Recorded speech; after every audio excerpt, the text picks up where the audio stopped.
Vamos voltar a falar sobre saúde, sobre vacina, com entrevista importante para você aqui no Expresso CNN.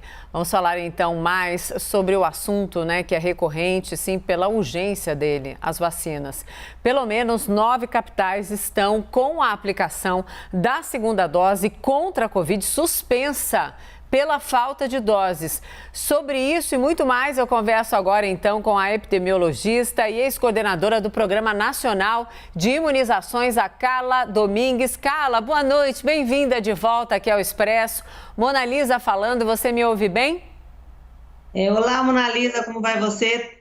Muito bem, quer dizer, sobrevivendo nesse dia a dia de tanta apreensão, mas é ótimo tê-la aqui comigo também. A Carla é minha habituê no podcast e é ótimo saber que posso contar com você em todos os canais aqui da CNN, o que é muito importante. Carla, vamos começar falando sobre as declarações mais recentes aí do ministro Queiroga. O ministro Queiroga disse hoje algo que me chamou muito a atenção, que a gente acabou até de mostrar aqui na entrevista, durante a participação do Lorival, naquela coletiva da OMS, né? O ministro disse que sim, há condições de vacinar toda a população brasileira até o fim do ano. De onde o ministro está tendo essa confiança? E para você, que já esteve ali do outro lado, você vê condições para isso, condições reais?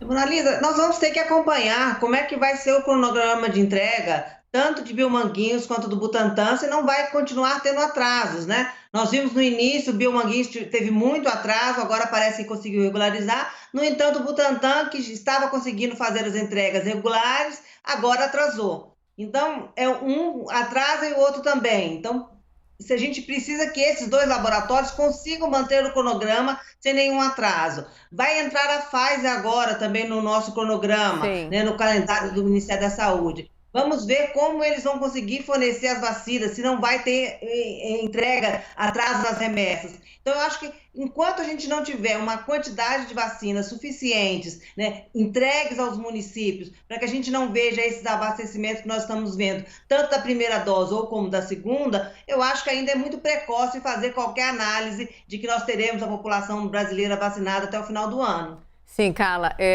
eu tenho certeza que você acompanhou as declarações do ministro hoje ali à OMS. O ministro também disse que a gente é capaz de vacinar por dia 2.400.000 brasileiros e brasileiras, se eu não me engano foi esse o número.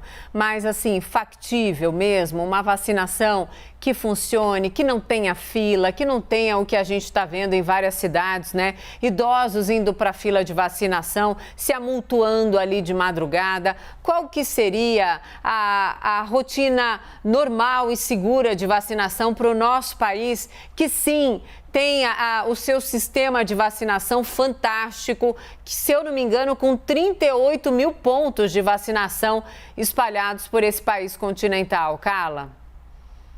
Mona Lisa, assim, olhando para o passado, a média de vacinação do Brasil, tanto na vacinação da influenza que se faz todos os anos, que inclusive está acontecendo agora a campanha, né, que devemos vacinar 80 milhões de brasileiros, a medida é de vacinar 1 milhão de pessoas por dia.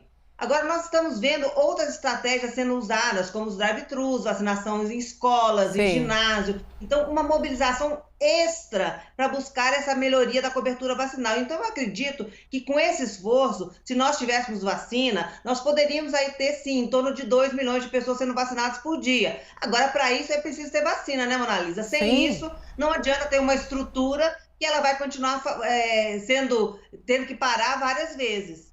Sim, sem dúvida. Carla, bom, vamos lá. O nosso plano nacional de imunização, sobre a Covid, tá capenga, sim, tá com uma série de problemas. Com orientação, inclusive, do Ministério da Saúde, né, para aplicar todas as doses existentes ali como primeira dose. Qual é a melhor orientação nesse momento para as pessoas que tomaram a segunda dose, que não tomaram a segunda e que, de repente, foram tomadas por essa questão da descrença? Pensar, não, será que eu preciso da segunda? Será que eu posso tomar a segunda depois? Qual que é a orientação importante baseada na ciência, Carla? É importante, Mona Lisa, que nesse momento que a gente respeite os prazos preconizados, né? A vacina da Coronavac aí com 4 semanas e a vacina da AstraZeneca com 12 semanas. No entanto, nós estamos vendo que algumas pessoas já ficaram sem possibilidade de receber a vacina nesse prazo. Então, qual é a orientação? Que mesmo com atraso, assim que houver a regularização no seu município, que as pessoas compareçam. Elas precisam receber essas vacinas. Elas não vão começar o esquema novamente, elas vão complementar mesmo com atraso. Porque sem essa segunda dose, as pessoas não estarão protegidas, né? A gente pode ter uma falsa sensação de que haverá proteção, mas não há. Os estudos reforçam muito isso, que precisa ter essa segunda dose para que a gente possa ter a proteção esperada, né? E lembrando que nós estamos falando de vacinas, tanto a AstraZeneca quanto da Coronavac, em torno de 60% de eficácia. Sim. Então, para que a gente possa garantir essa eficácia, é preciso que a gente tenha as 2 doses.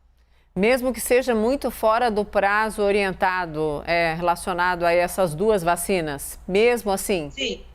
Mesmo assim, é essa a orientação. Mesmo que se passe, né? Porque tinha pessoas que, mesmo antes de haver o desabastecimento, já não estavam comparecendo. Sim. Então, a gente também tem que levar isso em conta, né? Não foi o desabastecimento que fez com que várias pessoas não comparecessem. Isso já estava acontecendo.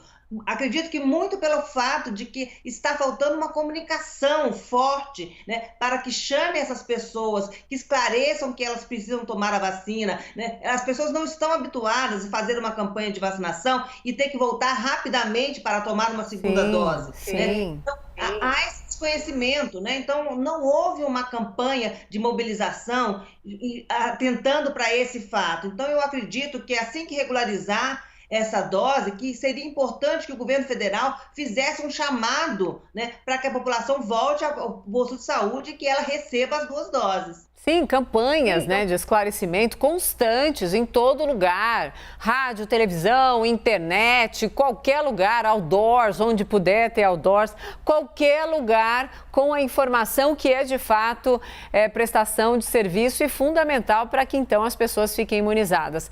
Carla, mais uma questão que me aflige, está no noticiário já há alguns dias, pessoas que tomaram a primeira dose da Coronavac, mas que receberam a segunda dose da Oxford e vice-versa. Qual é o problema disso, de verdade?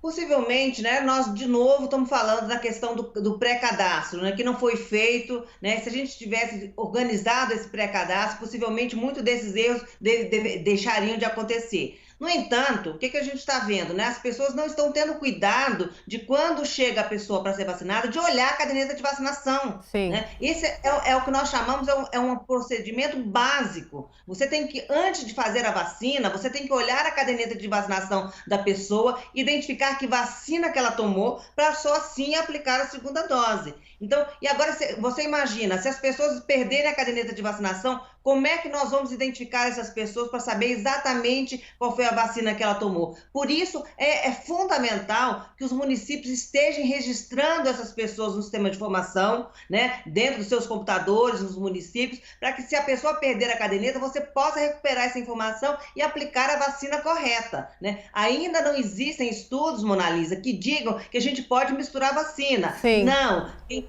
começou com a Coronavac tem que terminar com a Coronavac, quem começar com a AstraZeneca tem que terminar com a AstraZeneca.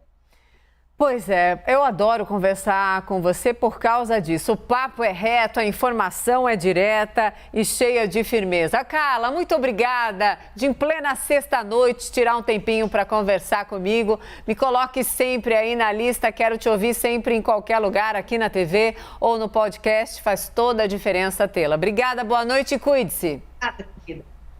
Prazer falar com você. Tchau. Prazer todo meu. Obrigada, querida.